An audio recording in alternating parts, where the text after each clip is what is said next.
లడ్డూ వ్యవహారంలో AP deputy CM Pawan Kalyan కీలక నిర్ణయం తీసుకున్నారు. ఇవాల్టి నుంచి ఆయన ప్రాయశ్చిత్త దీక్ష చేయబోతున్నారు. గుంటూరు జిల్లా నమ్మూరులోని శ్రీ దశావతార వెంకటేశ్వర స్వామి ఆలయంలో 11 రోజుల పాటు దీక్ష చేయబోతున్నారు. ఉదయం 8:30 ఆయన దీక్ష స్వీకరించబోతున్నారు. గత పాలకుల వికృత పోకడల ఫలితంగా లడ్డూ ప్రసాదం అపవిత్రమైందన్న పవన్ కళ్యాణ్ ఈ పాపాన్ని ఆదిలోనే పసిగట్టలేకపోవడం హైందవ జాతికే కలంకమంటూ వ్యాఖ్యానించారు.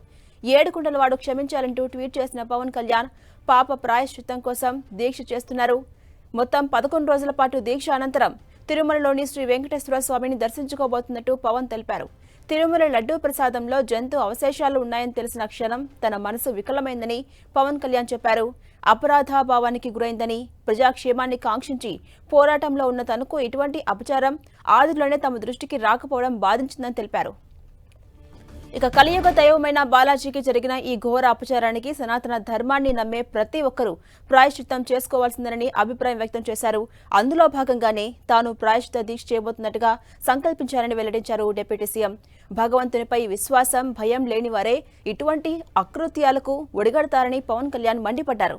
తిరుమల తిరుపతి దేవస్థానం అనే వ్యవస్థలో భాగమైన బోర్డు సభ్యులు, ఉద్యోగులు సైతం అక్కడ తప్పిదాలను కనిపెట్టలేకపోవడం, కనిపెట్టినా నోరు మెదపకపోవడం తనను బాధిస్తుందని తెలిపారు.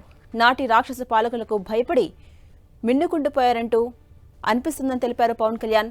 ఇక లడ్డూ ప్రసాదం తయారీలో జంతు అవశేషాలు ఉన్న నెయ్యిని వినియోగించారనే విషయం తీవ్ర క్షోభకు గురిచేస్తుందని ఆవేదన వ్యక్తం చేశారు. ధర్మాన్ని పునరుద్ధరించుకునే దిశగా అడుగులు వేసే తరుణం ఆసన్నమైందని అభిప్రాయం వ్యక్తం చేశారు పవన్ కళ్యాణ్.